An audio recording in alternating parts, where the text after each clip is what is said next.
त्यांच्या लक्षात आलं, अरे बापरे, आपण नाही बाबा विहिरीत पडलो तर. पण एकटा अंबाजी मात्र म्हणाला की स्वामीजींची आज्ञा आहे आणि माझं काय व्हायचं असेल ते होऊ दे, स्वामीजींनी आज्ञा केली म्हणजे मी या फांदीवर बसणार आणि बुंध्याला तोडणार. हे लोक जमले. तोपर्यंत आपल्याकडे तर माहितीच आहे, सगळे लोक जमतात, गावातले सगळे लोक जमले.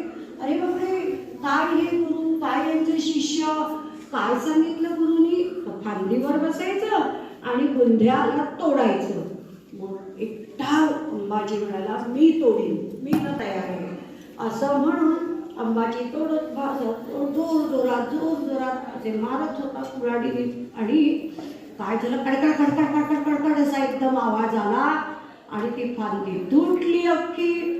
आणि त्या अंबाजी सकट ती फांदी अख्खी बुंध्यापासून ती फांदी खोल विहिरीत गेली. अंबाजी बुडाला. सगळे म्हणायला लागले, अरे अंबाजी बुडाला, अंबाजी बुडाला, अंबाजी बुडाला. अरे बापरे, काय आता कसं होणार, ए अंबाजी बाहेर ये, बाहेर ये. एक नाही, दोन नाही, काही नाही. सगळे म्हणाले, काय हे असे गुरु, असे तर एवढे शिष्य जास्त झाले होते तर करायचेच नाही त्या शिष्याना, कशाला असे केलं भया स्वामीजींनी. मग काय काय काय काय बोलायला लागले त्याला स्वामीजींना आपल्या. तेव्हा वेणा स्वामी पण होत्या तिथे. वेणा स्वामी पण म्हणाल्या समर्थांकडे. समर्थांना म्हणाल्या की चला ना तुम्ही बघायला, तो अंबाजी आहे ना, तो खाली पाण्यात गेला आणि वरतीच येत नाहीये. जाऊ दे म्हणाले, काय होईल जास्तीत जास्त, मरेल तो, ह्याच्यापेक्षा काय होणार आहे. वेणा स्वामी अगदी अशा प्रेम त्याला का हो करता, चला ना, ठीक आहे मी माझ्या एवढं काम आटपतो आणि येतो. त्या बिचाऱ्या प्रेमाने परत त्या विहिरी जवळ आल्या. हाका मारत होते, अंबाजी ये रे वरती, अंबाजी ये रे वरती. सांगले ना त्या वेळा त्या इतक्या प्रेमामुळे त्या परत धावल्या.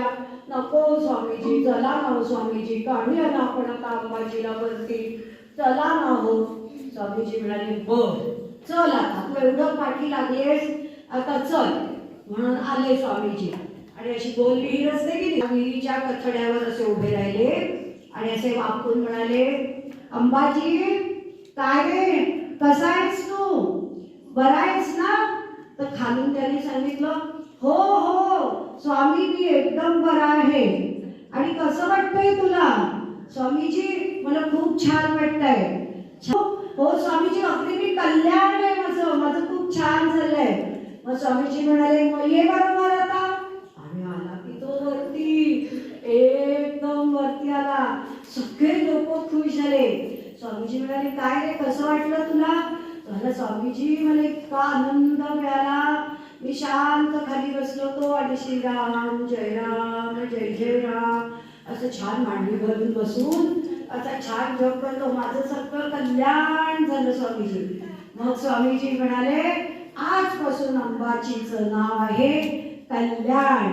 त्यामुळे सगळ्यांनी त्याला आजपासून हाक मारायची, कल्याण स्वामी. आणि त्या अंबाजीचा कल्याण झाला. आणि हाच कल्याण स्वामीजींचा खूप लाडका शिष्य होता, अगदी जवळचा.